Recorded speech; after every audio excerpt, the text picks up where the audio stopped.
지난 2022년 대선 당시 건진법사를 제대로 만난 적이 없다는 취지의 발언을 한 혐의 등으로 윤석열 피고인이 선거법 재판도 받고 있는데요. 오늘 재판에 건진법사 전성배 씨가 나왔는데 뭐라고 했을까요? 서로 알게 된 건 무려 10년이 넘었고 전 씨가 윤석열, 김건희 부부에게 조언을 건네는 위치였다는 사실이 드러났습니다. 직원들 다 이리 와. 전부 다. 무속인 건진법사 전성배 씨가 선거 캠프에서 일하고 있다는 보도가 나오자 당시 대선 후보였던 윤석열 전 대통령은 이렇게 답했습니다. 세계일보에 언급된 분은 우리 당 관계자분께서 이분이 많이 응원하신다고 해서 인사를 한 적은 있습니다만은 배우자분과 같이 만나신 건 아니에요? 네, 그건 아니고요. 이 해명을 비롯해 대선 국면에서 거짓말을 했다는 혐의로 진행되고 있는 윤 전 대통령 선거법 위반 재판에 전 씨가 증인으로 출석했습니다. 김건희 국정농단 특검에 추궁해도 전 씨는 나도 6년형을 받았지만 손톱 밑에 낀 가시라고 생각한다. 윤석열 전 대통령은 암 선고를 받은 것이나 마찬가지라며 두 사람이 만나게 된 경위에 대한 답을 피했습니다. 하지만 정작 반대 신문 순서가 오자 윤 전 대통령이 직접 두 사람의 친분을 밝히기 시작했습니다. 처음 만난 건 2013년에서 14년 사이. 국정원 댓글 수사로 징계를 받게 되자 건진법사가 이명박 정부 때 장관과 민정수석을 지낸 윤 전 대통령 검찰 상사에게 이야기를 잘 해주겠다고 해 만나게 됐던 겁니다. 이에 입을 열기 시작한 전 씨는 윤 전 대통령이 박근혜 정부 국정농단 특검팀에 합류했을 땐 대통령이 될 기운이 보인다는 취지의 예언을 했고 추미애 전 법무부 장관과 갈등을 빚을 땐 오히려 추 장관과 합이 좋다는 조언을 김건희 씨에게 한 적이 있다고 털어놨습니다. 두 사람은 윤한홍 국민의힘 의원 등 이른바 친윤계가 되는 의원들도 전 씨가 소개시켜 준 것이라고 했습니다. 선거법 위반 혐의에 대한 법리 다툼과 별개로 건진법사가 윤 전 대통령 부부에게 오랜 기간 조언을 하는 위치에 있었다는 의혹은 재판을 통해서도 뚜렷해지고 있습니다. 건진은 원래 영향력이 셌어요.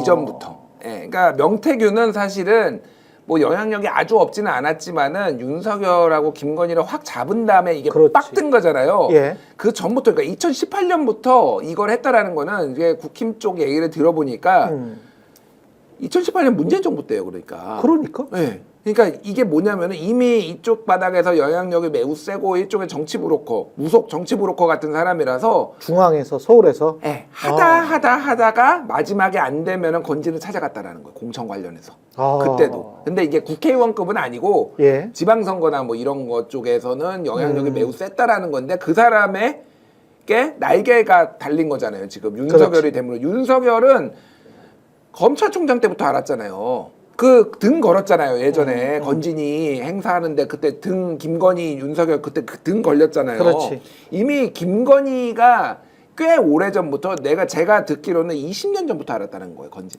건진을 20년 전부터 알았고 거의 딸 같은 존재다 약간.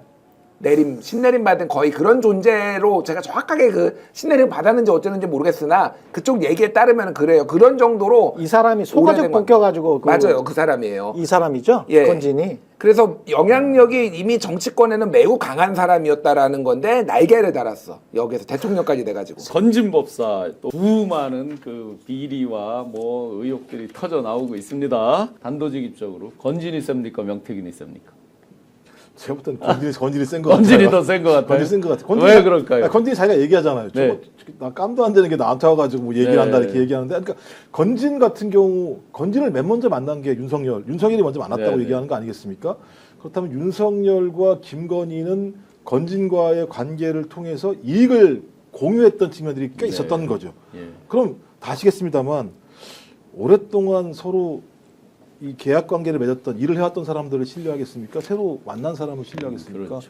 좀 그래서 근데 건진은 이미 노하우가 있잖아요. 2018년도부터 이미 이제 그때는 윤석열이 아마 서울지검장을 할 때였을 것 같은데 그때부터 지방선거에 개입해서 또 그 시점에 명태균이 찾아왔다는 뉴스가 나왔는데 물론 본인 부인하더라고요. 그러니까 돈과 맞바꿨던 것들을 경험했으면 2022년도는 또다시 다가온 자기한테 엄청난 기회 아니겠습니까? 그건 아직 밝혀진 게 아닙니다만 그럼 2018년도 노하우를 가지고 2022년도 더 많은 돈을 벌기 위해서는 누구랑 결합을 해야 되겠습니까? 윤건이랑 결합을 할 수밖에 없는 거겠죠. 근데 그 와중에 누가 끼어 들어왔죠. 명태균이라는 인물이 아하. 끼어 들어왔던 새로운 거기 또 때문에 신흥 강자가 예, 등장했어요. 그렇다고 하더라도 제가 볼 때는 이 사건의 본체는 저는 건진 법사를 통해서 저는 계속 아까도 말씀드립니다만 김건희를 계속 우회적으로 압박하는 카드라는 생각이 들고요. 그렇다면 저는 검찰이 이 부분과 관련해서 상당히 많은 증거를 좀 가지고 있다라고 볼 수밖에 없는 거다라는 네. 생각이 들어서 까면 깔수록 건진 법사 문제와 관련해서는 왜냐하면 또 재벌들이 뭐 연락만 하면 두달같이 달려왔다고 얘기하는 거니까 그렇죠. VVIP 아니면 거기에 저 그렇죠. 역삼동 아니, 법당에 얼씬도 못했다. 또 뭐 이런 재벌이 얘기. 거기 왜 달려가겠습니까? 네. 그러면 재벌이 거기에 달려가게 되면 이권과 관련된 문제가 해결됐다라고 하는 것들이 확인됐으니까 가는 유독 또 거라면 수차는 이천을 좋아해서 그 이천으로 또 이름이 되는 분도 있죠. 네, 그렇다면 재벌을 통해서 이권에 개입하는 문제가 한 축일 거고 그다음에 정치권의 공천 문제를 개입을 하면서 돈을 받았던 것이 두 가지 방법일 텐데 이 두 번째 방법과 관련해서 이미 자기가 현찰로 1억 받은 거 그다음에 부인 계좌를 통해서 네. 수표랑 현금으로 한 6억 정도가 들어왔다고 하는 거니까 저는 이거 세 발의 피 아닐까? 네. 또 관봉, 그러니까 저는 그게 제일 큰 문제거든요. 네. 이게 만약 특활비라고 한다면 청와대 근무하실 때 관봉권 보셨습니까? 제가 그걸 어떻게 봅니까? 감히. 볼 수도 네, 없는 네. 특활비라고 하는 건데 그리고 그거 무슨 뭐 그걸 뜯어가지고 나눠준 관봉도 아니고 네. 그냥 뭉치로 있는 것이 그대로 갔다고 한다면 저는 가장 최상위에 있는 사람이 네. 받아가지고 그냥 줬을 수밖에 없는 상황인데 네. 이건 말이 안 되는 게요. 이거 걸렸던 거잖아요 이미 박근혜 때도. 그렇죠. 근데 이걸 똑같이 했다는 건 2012년에 장진수 주무관이라고 그 전에서 이제 민간인 사찰을 했다라는 걸 이제 폭로를 하니까 그 입을 막으려고 5천만 원을 줬는데 그게 보니까 똑같은 거의 유사한 형태의 관봉권이다 이 얘기죠. 그러니까 범죄 행위를 오히려 자기의 이익이나 입막음을 위해서 활용을 했다라고 하니까 인간이면 할 짓이 아닌 짓을 3년 동안 반복적으로 해왔다는 것이 주변에 다양한 사람들, 뭐 건진, 명태균부터 해서 다 확인이 되는 상황인 거죠. 네. 저는 그래서 특검밖에 방법이 없다는 생각이 드는 거예요. 뭐라고 얘기해도 특검 외에는 실체를 밝힐 수가 없는 상황으로 갔다. 왜냐하면 그래서 다 연결돼 있습니다. 네. 다 연결돼 있습니다. 그래서 민주당에서 지금 내란 특검법, 김건희 특검법을 최병 특검 3대 네, 지금 특검법. 3대를 발의를 하면서 6월 중에 처리를 하려고 지금쯤에 이제 기초를 해놓고 나중에 6월달에 이제 본회의가 열릴 때 막바로 이제 처리하려고. 25일 날 발의한다고 하니까요. 네네. 발의가 되면 6월 3일 날 대통령은 바뀌어 있겠죠. 당연히 네네. 아마도 민주당 쪽에서 나올 것 같다는 생각이 열리는 뭐 드는데 첫 번째 본회의나 이런 때 네, 이제 바로 바로 해서 통과시켰죠. 처리를 이제 할 그래서 생각이겠죠. 특검이면 3개월이면 다 나오는 상황이니까요. 네. 3개월 내에. 근데 도이치모터스는 좀 저기 좀 봐야 될 것 같아요. 공소시효를. 그 좀 맞아요. 약간 좀 네네. 급박하더라고요. 그래서 맞습니다. 그런 거 정 안 되면 제가 좀 상설 특검이라도 해가지고 빨리 처리하는 방법도 있을 네. 거라 생각이 들기도 하고요. 제가 왜 아까 유치하게 건진이 세냐 명태균이 세냐 했더니 어떤 분이 농담으로 그러더라고요. 건진은 코바나 500만 원이고 건진은 관봉권 5천만 원이라서 건진이 10배 더 세다 누가 그렇게 농담을 하더라고요. 그렇죠. 사실 돈이 제일 투명하거든요. 그래서 그 돈의 네. 그 금액만큼 그 센 건 맞겠죠. 네. 제가 봐도 건진이 더 세다고 생각합니다. 아, 그래요? 예, 예. 네. 아니 보면은 이렇게 쭉 그동안의 통화 내역이나 내역 보면은 주로 명태균 씨는 어디다 부탁하잖아요. 네. 그래서 김건희 씨는 우리 김영선 좀 해주십시오. 그러네. 뭐 해주십시오. 아이고 너무 감사합니다. 평생 잊지 않겠습니다. 이런 식이라면 오히려 건진은 김건희가 건진한테 부탁하잖아요. 와우. 그리고 김건희 관련된 사람들이 건진한테 부탁하고 요청하고 건진이 정권 초에 뭐 기업들 다니면서 약간의 갑질이니 뭔가 위세 떨치고 다니니까 오히려 대통령실에서 건진을 잡아다가 경고를 주는 게 아니라 기업들한테 아이고 그 이상한 놈 조심하세요. 그 공문을 2022년도 8월달, 예. 9월달 경에 맞아요. 초반에. 대기업들에 이제 공문을 보낸 거 아니에요? 대통령실에서. 예. 그리고 제가 그게 어이가 없는 거죠. 그들이 건진과 또 누구 있는데 네. 그 사람이 잘못을 했다면 봉은사와 밀접한 사람이에요. 그게 있다면 그들을 불러다가 뭐라고 추궁을 하든지 아니면 그렇죠. 뭐 고소고발을 하든지인데 왜 상대방인 기업들에다가 그 공문을 보내냐고 이렇게. 맞아요. 그러니까 기업들에서 좀 황당했다는 거 아니겠습니까? 어이없는 얘기죠. 어이없죠. 그런 경우가 어디 있어요. 오히려 잡아다가 징계를 해야죠. 물론 공무원은 아닙니다만 뭐 수사를 의뢰하던가 해야 되는데 오히려 반대 상황. 그래서 들은 얘기로는 이 건진이 사실 김건희 씨와 굉장히 오래된 관계였다. 네. 결혼 전부터 훨씬 전에 알았던 관계고 이 건진이란 사람이 사실 김건희의 주술의 스승이다. 뭐 이런 얘기도 이름도 있습니다. 뭐 바꾸겠다는 썰도 있죠. 아, 그렇죠. 예, 그리고 최은순 또 김충식이라는 사람 네, 있잖아요. 예, 예. 그들하고 맨날 그쵸. 뭐라 그래 예. 고스톱 치던 네, 김충식 씨는 또 그런 들리는 또- 얘기는 한간에 이러면 최은순 씨의 약간 네네. 그저 뭐 김건희 씨의 새아빠니냐라는 얘기까지 네, 이제 뭐 나왔던 다른 그분이죠. 방송에서 그렇게 많이 나오고 그렇게 있습니다. 나오고 있다고 제가 들었는데요. 그러니까 이들의 관계를 보면은 그 최상단에는 물론 건진위에도 상단이 있다고는 들었지만 그 지금까지 밝혀진 상단에는 이제 건진이 가장 좀 센 거 아니냐라는 얘기가 있죠. 근데 생각해봐도 그러지 않아요? 누군가 나한테 전해주려고 6천만 원짜리 목걸이를 줬는데 중간에 전해주기로 한 사람이 잃어버렸다고 치면 내가 받기로 한 사람이든 준 사람이든 이건 그 사람한테 따져 물어야 되거든요. 야 6천만 원짜리 그 선물 어디 갔어? 네. 내가 준 거 줬어? 아니면 네. 받을 사람 야 내가 받기로 했는데 왜 안 줬어? 잊어버렸는데 그럼 그 어느 누가 무사할 수 있겠습니까? 네. 무사하잖아요. 그러니까 전달됐다고 네. 보시는 거죠. 그렇죠. 저는 100% 전달됐다고 잃어버렸다고 그때 하는데 잊어버리지 않았을 거예요. 그러니까 잃어버린 데가 따로 있죠. 잃어버린 데가 뭐 김건희 씨 주머니를 모르고 잃어버렸다던가 뭐 김건희 씨 창고에 잃어버렸다던가 호바나에 가서 떨어뜨렸나 걷다 보네. 떨어뜨렸다던가 김건희 네. 가방에 모르고 잃어버렸다던가 네. 하지 않을까요? 왜 100% 전달됐다고 보냐면 너무 간단해요. 직접 만났다는 거 아니에요. 그러면 이 사람이 가서 왜 그 최 목사님하고의 대화에도 재미난 장면이 나오잖아요. 지난번에도 뭘 이런 걸 뭐 이렇게 이런 걸 하잖아요. 또, 그죠? 뭘 이런 걸 그럼 또. 만났을 때 지난번에 뭐 이런 걸이라고 해야 되는데 아무 말이 없어요. 그러면 이 사람이 그럴 거 아니에요. 준 사람이 지난번 그거 잘 받으셨어요 했는데 뭘요? 그게 뭘요? 뭐죠? 이래야죠. 이래 되면 이제 그때는 건진과 이거 완전히 끝나는 거 아니냐고요. 그렇죠. 그리고 상식적으로요. 건진이라고 하더라도 6천만 원짜리 목걸이를 잊어버려요? 얼마나 돈이 많으면 6천만 원짜리 아무것도 아닌 거예요? 그 참 6천만 원짜리 목걸이가 그 목걸이 테크인가 봐요. 지금 시가로 한 1억 4천 된다는데요. 그러니까 제가 액수는 알 수 없는 거지만 한정품이었나 보다. 그런가 봐요. 저는 뭐 6천이건 제품 모르는데. 7천이건 야 잊어버렸어 이렇게 얘기할 수 있는 사람이 누가 있어요. 그다음에 12월 7일 날 내란이 벌어지고 난 다음에 최은순 씨랑 통화했다는 거잖아요. 건진이. 1시간 통하고 서로 건 거가 서로 이쪽에서도 걸고 저쪽에 걸고 막 했어요. 이 정도라면 가장 중요한 일이 있을 때마다 협의했다라고 볼 수밖에 없는 그날 거죠. 전화 걸어서 뭐 물어봤을까요? 최은순 씨가 건진에게. 이제 우리가 얘기 나오게 넌 자식아 왜 그따위로 날짜를 이제 이런 얘기가 나올 수 있을 거라고 생각이 들긴 하는데 이제 그건 저희가 아직 통화 내용을 알 수 없는 겁니다만 네. 그래서 이제 점지가 나오는 거잖아요. 날짜 점지를 네. 아마도 건진이 했을 거다라는 얘기가 흘러나오는 건데 뭐 그거야 특검을 통해서 김건희 구속시켜가지고 수사하면 나오겠죠 본체가.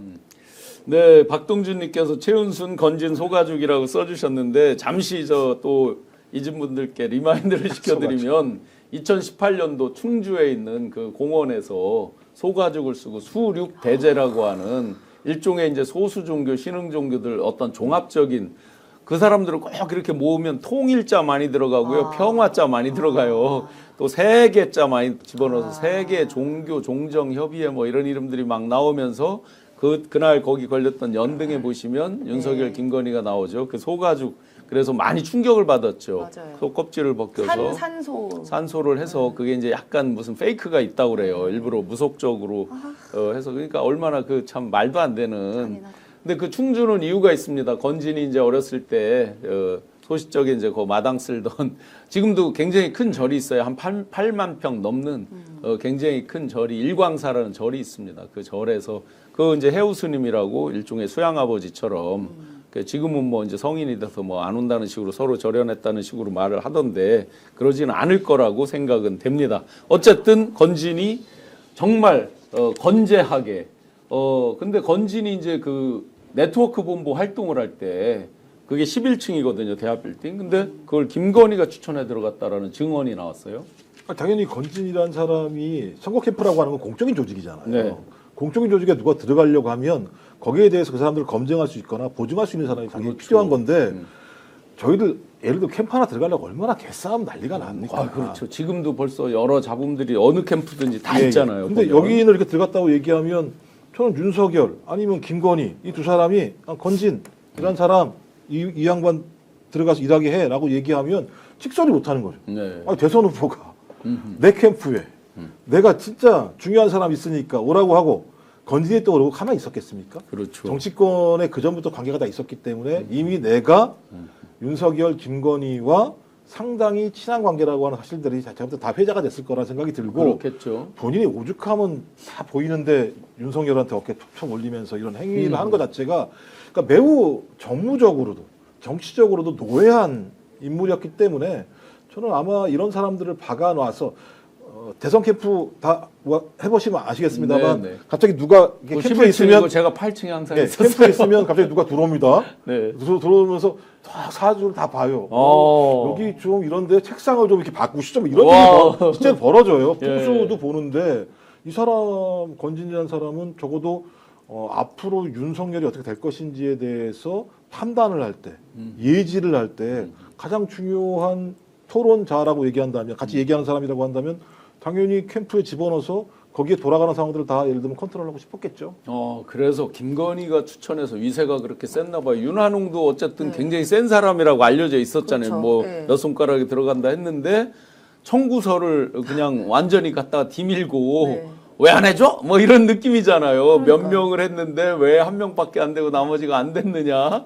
그런데 그 정도의 위세를 떨려면 그 배후에 훨씬 더 센 게 있는 거죠. 그죠? 그럼요, 당연하죠. 그러니까 이 윤한홍 씨도 당에서 입지가 있는 사람인데 오히려 이분한테 그 당내에 있는 사람들과 외부에 있는 사람이 뭔가 요청하고 부탁할 때는 좀 부탁드립니다 하면서 명태균 씨의 태도를 보여야 되는 거예요. 네. 그리고 만약에 3명을 추천했는데 1명이 됐다 하더라도 이거 1명이라도 되게 해서 너무 감사합니다. 보통은 그렇죠. 보통은 이러는데 네, 네. 왜 내가 해준 사람 다 안 했냐고. 네. 그런데 또 윤한호 씨가 미안하다고 얘기하잖아요. 이게 상식적으로 납득이 되는 일이 아니지 않습니까? 그렇죠. 그러면은 이거는 건진이 아니라 윤한홍은 건진 뒤에 있는 다른 그림자를 받겠죠. 그렇죠. 예, 호수의 달 그림자가 아니라 어허. 건진 뒤의 그림자. 어허. 뭐 윤석열이든 김건희든. 그걸 봤으니까 미안하다고 하지 않았겠냐. 그러니까 그래서 과연 저는 건진이 우리가 지금 보여지는 것만 나와 있는 것만 딱 요 수준인데요. 지금 계속 검찰이 뭐 포렌식하고 조사하고 있는데 더 엄청난 것들이 나올 거다 봅니다. 이거는 정말 소위 말하면 조족지열. 그래서 실제 명태균 게이트 네. 한참 진행될 때 명태균은 조직지열이다. 예. 건진이 까지면 어떻다 하는 네. 게 많이 나왔는데 또 그때 재미난 얘기가 돌았어요. 네. 녹취록 까지면 난리 날 거다 했는데 누가 이제 그런 농담을 하는 거예요. 건진은 컴맹이다. 그래서 어떤 디지털로 되는 거를 다 모른다 했는데 저는 거짓말로 봅니다. 왜냐하면 이 사람들이 결코 그 컴맹이거나 이러지 않을 거예요. 네. 보나마나 그는 아마 쏘기기 한 말로 저는 일단 추정을 합니다. 네. 지난 대선 과정에서 건진법사 알죠? 건진법사. 이름 많이 나왔죠. 건진법사. 건진법사의 처남이 차남. 찰리인가 봐요, 이름이. 이미 웃기네. 라인도 딱딱 맞아요. 건진법사의 처남 찰리. 그리고 찰리와 자주 어울렸던 재력가가 있나 봐. 재력가. 재력가. 찰리와 재력가. 영화 제목 같네. 이 찰리와 재력가가 그 아주 그 비싼 돈을 들여서 가는 룸살롱 템프로라고 합니다. 템프로. 네. 템프로에 가서 자주 놀았는데 그 놀 때 국회의원들도 막 부르고 이 두 사람이 네. 국회의원도 부르고 그리고 윤석열 경호원들도 부르고 막 그렇게 하면서 놀았다는 거야. 네. 근데 여기에서 이제 나오는 얘기들이 어마어마한 이야기들이 많아요. 그런데 이거를 이제 이명수 기자가 그 템프로에 가서 취재를 한 거야. 그런데 술집으로 가가지고. 근데 그 템프로에 가서 그 취재하게 된 그 배경 자체가 굉장히 재밌어. 그 배경을 일단 설명을 하고 본론으로 들어가겠습니다. 이 웃겨 이거. 저희 이거 취재가 룸사롱 들어가서 템포로 가서 한 게 23년도 7월 달입니다. 2023년 7월입니다. 예, 그렇죠. 그래서 이 그 찰리하고 그 같이 왔던 사람들을 얘기해 주더라고요. 네. 이 마담은 그 한 15차례 통해서 한 1억 5천을 외상을 준 거예요. 술값을. 네. 근데 받았으면 끝나잖아요. 그렇죠. 근데 이 마담이 왜 이런 얘기를 하냐? 그 받는 과정이 너무 힘들었던 거야. 받기 위해서 지네 그 자기 가게 템플에 술 먹고 또 끝나면 또 시중까지 들은 거예요. 또 2차 가서 소주 먹고 막 그러잖아요. 그래서 그 시중 들어가 그 과정들이 너무 열받으니까 너무 힘들었어. 예, 저한테 이제 다 얘기해 주는 거죠. 그게 이제 어떻게 되는 거냐면 네. 이 찰리 일행이 한 군데만 간 게 아니라 강남의 여러 군데를 돌아다니면서 다 그런 식으로 술을 먹어요. 외상으로. 외상으로. 여기는 1억 5천, 여기는 5천, 저기는 3천, 여기는 2천 이런 식으로. 네. 예. 그래서 마담들이 다 외상을 못 받은 거야 지금. 다 못 받았어. 다 못 받았어. 한두 푼이 아니다. 예. 근데 그 중에서 외상을 가장 많이 진 1억 5천. 1억 5천은 이게 포기가 안 되잖아요. 그렇지. 그러니까 협박을 해서 받아요. 어떤 식으로? 니네 템프로 놀러 와서 국회의원 오고 하고 놀았던 거 술값 안 갚은 거 기자회견한다. 이렇게 해서 1억 5천을 받아요. 그 마담은. 근데 그 후에 이명수 기자님이 그걸 알게 돼요. 그래서 그 마담을 찾아가요. 야, 마담들 술값 못 받았다며. 내가 받아줄게. 내가 해결사로 간 거야, 해결해줄게. 해결사로. 내가 해결해줄게. 그러니까 마담이 오빠 뭐 하는 분이에요? 이거를 계속 물어봐요. 거기 나오지는 않는데 그러면서 이제 다 얘기하는 거죠. 그렇지. 이렇게 와서 놀았고 이렇게 외상을 졌고 이런 일이 있었고 술술 다 분 거야. 네, 마담 우리 너무 힘들다고. 네. 어떻게 그 강남 일대 템프로가 굉장히 많았는데 이 사람들이 굉장히 권력자인 것 같아. 딱 봐도 뭐 국회의원도 오고 뭐 윤석열 얘기하고 윤석열 당선되면 이제 끝이야 우리 세상이라고 하니까 자기가 빚을 지고 있음에도 불구하고 1억 5천. 왜냐하면 얘가 술값을 1억 5천을 안 주면 내가 다 빚으로 갚고 가는 거야. 마담이. 업소에. 업소에. 그렇죠. 그러니까 이 사람이 다 책임져야 돼. 근데 워낙 무서운 사람 같으니까 아 요거 좀 주세요만 하고 내일 줄게 계속 안 준 거야.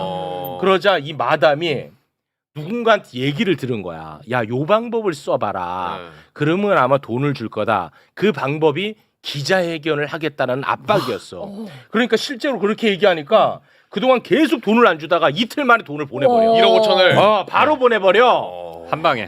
추가 얘기 말씀드리면 마담이 1억 5천 못 받으니까 힘들잖아요. 그러다 보니까 업주한테 그 남자죠. 업주한테 얘기를 했어요. 오빠 이게 못 받고 있다. 그러니까 누군데가 그 건진법사 처남 찰리라 하니까 그 마담 그 업주가 또 건진법사를 아는 거야. 네, 그래서 건진법사에 전화를 했겠죠. 그리고 같이 온 일행들을 알게 있겠죠. 중견기업 회장의 아들하고 같이 먹었으니까. 그래서 그 저기 업주가 마담한테 이렇게 해라. 언론 플레이 해라. 그렇게 방법을 알려준 거예요. 그러니까 그 중요한 얘기를 안 하셨는데 그 업주가 건진한테 전화를 했거든요. 근데 건진이 이런 거지. 난 모르겠고 그 최 씨 집안이 돈이 있으니까 거기 전화해봐. 재력가. 그 재력가. 최 씨 아버지가 이제 돈이 많은 건데 그래서 이제 거기 전화를 해서 압박을 하는 거예요. 그러니까 이틀 만에 1억 5천이 들어오는 거예요. 한 번에 1억 5천이. 그래서 그 주변에 그 돈 못 받은 언니들도 많잖아. 그 언니들 너무 받고 싶잖아. 근데 해결사가 있다고 나타난 거야. 그러니까 이 마담이 술술 다 부는 거야. 그동안에 있었던 일. 그러면서 돈 못 받은 언니한테 현장에 전화해. 언니!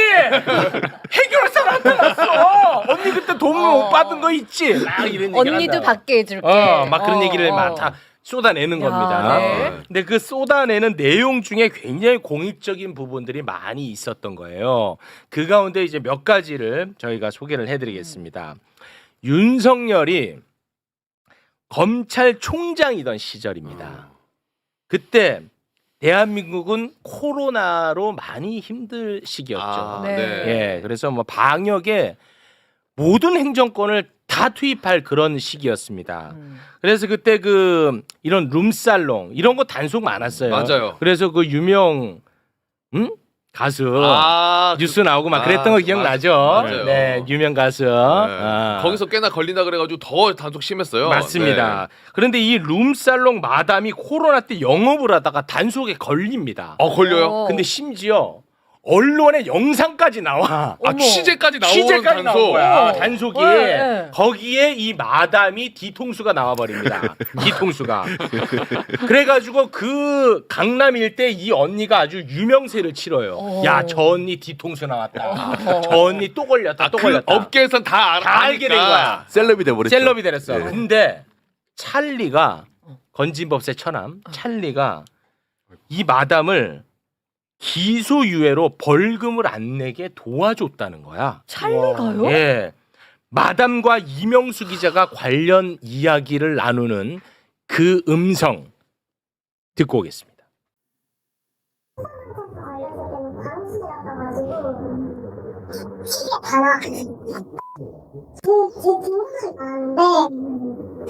강남 세븐이 이제 그거 말한 거의 정말 야구 막 그랬었는데 그때 당시에 벌금이 그랬었거든요. 그래서 뭐 기준 내로 벌금도 안 했거든요. 아무튼 그 사람들의 힘이 많이. 너무 많았구나. 야, 유승열 때 2년 전이구나. 권진 박사님이랑 그 연구인이랑 친해서 권진 박사님 아래는 완전 끄덕끄덕하고 그리고 어쨌든 연구인이 싶어서 가했다.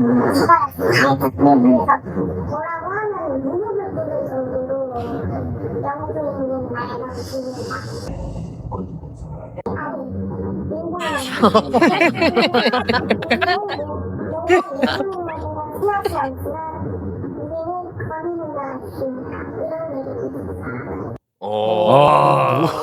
그러니까 뭐야 이게? 저분은 그 술자리 안에서 같이 저 얘기를 다 들으신 거죠? 저렇게 대화 나누는 거를. 그렇지, 그렇지. 네. 다 들은 얘기를 저한테 얘기해 주는 거죠. 네. 근데 이게 만약에 사실이라면 진짜 이거 굉장히 심각한 문제입니다. 어떤 그 권력자에 의해서 이 공권력으로부터 처벌받는 것을 빼줬다는 얘기가 되니까 엄청 무서운 얘기죠. 그 자기 당사자 얘기잖아요. 예. 기소유예 받은 거 당사자 얘기잖아요. 어. 그 당시에 코로나 그 시기 때 업소 다 못했거든요. 네.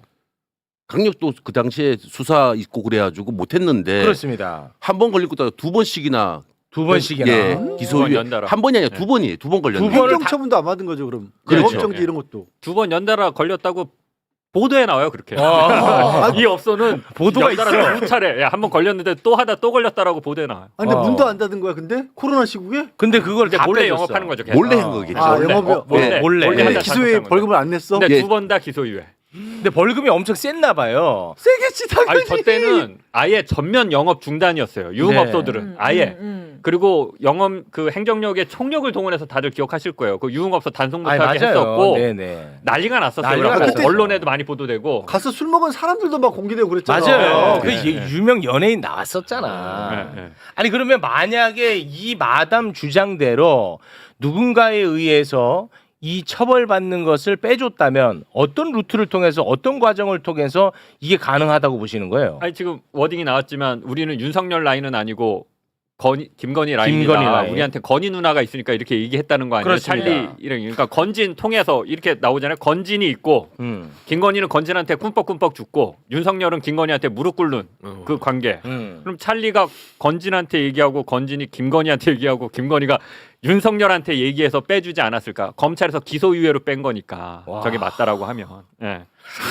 아니 근데 봐봐 윤석열이 대한민국의 검찰총장인데 검찰 어느 단계인지 모르겠지만 전화해갖고 야 그 룸살롱 그 걸렸는데 야 그거 좀 빼줘라 이게 말이 될까? 왜 안 돼요? 경험도 룸살롱 하는데. 템프로인데 아니 명태균이랑 관계 맺고 뭐 김영선 공천 주고 뭐 아. 계엄하고 뭐 아이, 저거야 뭐. 뭐 일도 아니죠. 근데 그렇지. 이거 진짜 무슨 그 깡패들 나오는 액션 영화에 그 아. 부패한 형사가 뒷돈 받아먹고 그러니까. 하는 그런 짓이잖아. 근데 그러니까 그거보다 더하지 사실. 그거를 총장이에요 총장이. 에이 이거 어떻게 믿어? 근데 이게 보도가 실제로 다 됐어요. 보도가 다 됐는데 당사자가 지금까지도 이 입장을 견지하고 있는 네, 거죠. 기소유예로 2번 다 나왔다고. 이거 너무 이거 확실한 게 아는 언니가 그랬다더라가 아니라 내 이야기니까. 내 얘기야. 네. 그리고 이 입장에 대해서 지금도 견지하고 있어. 그러니까요. 추가적으로 말씀드리면 제가 23년도 7월 달에 가서 그 템프로 가서 녹취한 거지 않습니까? 네. 그러다가 제가 또 추가 취재를 해야 되는데 템프로가 너무 비싸지 않습니까? 한 번에 1,000만 원이지 않습니까? 한 번에 1,000만 원이래. 1,000만 원. 아니 보도 같이 한 번으로는 힘들잖아요. 부장이니까. 그래 또 더 가려고 했는데 한 번 더 가려고. 더 가야 되는데 하다가 1년 만에 돈이 500만 원 생긴 거예요. 열심히 취재비를 모아서. 우리 대표님 그 조진님한테 그 룸사롱 취재할 테니까 한 500만 원 달라면 주겠습니까? 그래서 제가 1년 만에 돈을 모아서 24년 7월 달에 돈이 생겼어요. 아, 이거 이제 마무리 져야 되겠다. 마무리 짓는다. 그래서 다시 들어가서 똑같이 물어보려고 했는데 전화를 안 받아요. 그래서 아, 왜 전화 안 받지? 했다가 낮에 부재중 전화 뜨니까 저한테 전화가 온 거예요. 마담한테. 난 12시에. 그래서 제 신분을 그만뒀다는 거예요. 아, 마담을 그만뒀대요? 네, 마담은 그 어깨 그만뒀대요. 그러면서 제가 얘기를 했죠. 제 신분을 밝혔죠. 저는 서울에서 이명수 기자라는 사람이고 7시간 녹취록 했던 이명수 기자다. 내가 신분을 밝혔어요. 밝히고 했는데 그때 저하고 얘기했던 얘기 사실이냐니까 사실이라는 거예요. 부인을 안 해요. 부인 안 해. 똑같이 얘기해. 그리고 그때도 한 30분 정도 통화했죠, 저하고. 그래서 마담들 못 받은 사람들 이분은 다 했으니까 돈 못 받는 또 마담들이 있지 않습니까? 그렇습니다. 그래서 그 마담들을 좀 소개시켜 달라. 그래서 이제 돈이 있으니까 한 명 사례만 있으면 안 되지 않습니까? 그래가지고 다른 업소 마담들 못 받은 사람들 찾아가서 이제 제가 해보려 그랬죠. 근데 낮에 얘기 또 했지 않습니까? 그 당시에는 술 먹었을 때 술 기운 얘기할 수도 있는 거지 않습니까? 그렇죠, 그렇죠. 근데 낮에 또 얘기했기 때문에 이거는 보도 가치성이 있다. 완전히 생각을 한 거죠. 그 1년 걸렸어. 1년 걸렸어. 500 모아야 되니까. 500. 술집 가면 가려면 1,000만 원이래. 근데 그거는 이해가 가는 부분이 있네요. 그 마담 입장에서 저는 무조건 1억 5천, 3천, 2천씩을 빚질 정도로까지 처음에 왜 술을 줬을까 외상으로. 근데 만약 그 사람 입장에서는 그렇게 기소유예까지 받을 정도의 힘을 보여줬다라면 이 마담으로서는 그걸 믿고 술을 줬을 수도 있겠네요. 설명이 되는 부분이 있네요. 네. 그리고 그 마담도 바보 아닌 이상은 이제 또 중견기업 그 회장 아들 있잖아요. 그 집 주소도 땄더라고요. 어디 산다고. 그 되게 좋은 집이더라고요. 그래서 믿고 이렇게 줬는데 이제 안 주니까 언론 플레이로 해서 이게 그냥 하는 얘기가 아니라고요. 집 주소가 잠실 롯데 시그니엘. 호수까지 다 알고 그 최 씨가 사는 집이 그리고 국회의원이 오고 윤석열의 경호팀장이 오고 실제로 명함이나 이런 걸 다 받고 그리고 다른 룸사롱 같은 경우도 그냥 다른 마담이 있다는 게 아니라 봄 나오는데 무슨 뭐 챌린지 뭐 해갖고 챌린지에 무슨 마담이 얼마 어느 룸사롱에 무슨 마담이 얼마 이렇게 얘기를 다 해줘요. 그리고 1억 5천 한 방에 받은 계좌도 무슨 은행에 뭐 날짜 다 얘기해요. 그러니까 거짓말일 수가 없어요. 네, 그거는 사실로 보는 게 맞고 그리고 오늘 이제 저희는 준비를 안 했는데 그 보도 내용에는 들어가는 부분이 있어요. 그때 코로나 당시에 이 마담에게 이 찰리와 재력가가 따로 공간을 마련을 해주고 거기서 영업을 하라고 그렇게 또 마련을 해줬나 봐요. 차려줬다는 거예요. 근데 거기에 경찰이 단속을 나오지 않게끔 또 무마를 해줬다. 뭐 그런 얘기까지 있더라고요. 코로나 기간에. 그 마담도 많이 놀랬다고. 자기 너무 놀랬다는 거. 아니 어떻게 경찰을 손을 봐? 그 실제로 단속도 안 나오고 안 나왔다는 거야. 너무 놀랬더라고. 풀어나는 건데 이제 그 업소가 단속 맞았으니까 또 못할 수도 있지 않습니까? 그러니까 마담들은 아가씨들하고 마담들은 노니까 지네들이 놀아야 되니까 업소를 하나 차린 거죠. 자기들이 갈 곳을 위해. 그렇죠. 자기 갈 곳을 위해. 아니 근데 그 아까 말했던 그런 영화들 보면 부패 경찰이 기껏 하는 게 단속 나오기 전에 뭐 찔러주고 야 오늘 단속 끈다 이런 정도지 아예 단속을 아예 못 가게 막을 정도는 그렇습니다. 없죠. 그 윗단계 정도 한참 개입이 있었던 것 같아요. 보이기에는. 자 그리고 이제 대선 기간에 룸살롱에서 선거 운동도 하고요. 그리고 윤석열 이름의 임명장을 윤석열 이름으로 뿌려지는 임명장을 캠프 임명장을 템프로 여종업원들에게 나눠줬다. 그 여종업원들 이름도 다 적혀 있다는 거야. 그 내용이 담긴 마담과 이명수 고객 간의 대화 내용 함께 듣고 오겠습니다. 안철수가 빠지게 됐다. 안철수가 빠지고 이렇게 움직일 거고 결국에는 윤석열이 대통령이 된다. 무조건 된다. 이런 얘기까지 했어요. 저한테 윤석열 그 임명장을 줬거든요. 보였다고요? 아니 무슨 임명장 설탕같이 생긴 거 있잖아요. 캠프 임명? 캠프 임명장. 찰리 오빠가 제 이름으로 해가지고 임명해주셨어요. 그때 저희 풀지 말았거든요. 아 진짜? 아실 때까지?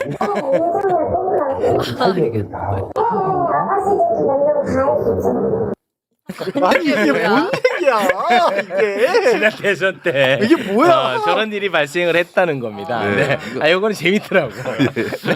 아니 뭐 저도 그 얘기 듣고 엄청 웃었죠. 네. 뭐 있는 그대로입니다 이렇게. 네. 아니, 근데 그 당시에 뭐 기억하시는 분이 있을지 모르겠습니다만 민주당 관계자들도 윤석열 캠프 임명장 받았다고 해가지고 네, 맞아요. 한번 또 난리가 나고 그런 적이 있었잖아요. 남발하는 거 아니냐. 예, 남발했다고 뭐 그런 얘기가 있었습니다. 자 그런데 여기까지는 이제 네. 밑반찬. 아 이게 밑반찬이에요? 진짜는 지금부터입니다. 더 독한 게 있어요? 아니 이게 진짜 공익성이 있고 정말 무시무시합니다. 네.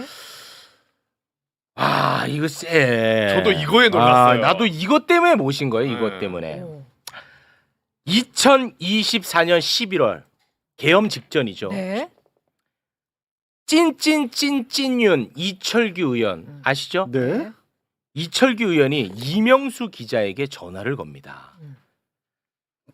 그런데 이게 참 재밌는 게 그 당시면은 김대남 건 기억나시나요? 네. 이명수 기자가 취재했던 김대남 대통령실 비서관 관련 보도했었지 않습니까? 네네. 전설의 아이고. 그렇습니다. 네. 그게 이제 뭐 간단하게 얘기하면 김건희가 공천에 개입했다. 그리고 김건희의 비판적인 언론들을 시민단체를 통해서 고발하게 했다라는 이제 폭로성 보도였습니다. 여러분, 어제 윤석열 전 대통령의 선거법 재판에서 참으로 기가 막힌 사실이 확인되었습니다. 대선 때는 무속인 건진법사를 그저 인사 정도 나눈 사람이라며 선을 그었지만 실제로는 무려 10년 넘게 곁에 두고 부부가 함께 조언을 받아왔다는 증언이 법정에서 나왔습니다. 대통령이 될 기운을 점쳐주고 이른바 친윤계 정치인들까지 엮어주며 뒤에서 훈수를 도왔다는 겁니다. 코로나로 온 국민이 고통받던 시기에 룸살롱에서 억대 술판을 벌이고도 단속마저 무마시켰던 자들의 당당함이 대체 어디서 나왔는지 이제야 퍼즐이 맞춰집니다. 투명하게 돌아가야 할 국가 권력이 주술과 비선이라는 사사로운 인연에 기대어 굴러갔다는 객관적인 사실 앞에 참담함을 금할 수 없습니다. 거짓으로 덮으려 했던 일들은 결국 법의 심판대 앞에서 하나둘 선명하게 그 실체를 드러내고 있습니다. 이런 비정상적인 권력의 사유화가 우리 역사에 다시는 반복되지 않도록 진실이 낱낱이 밝혀지는 과정을 끝까지 관심 갖고 지켜봐 주십시오.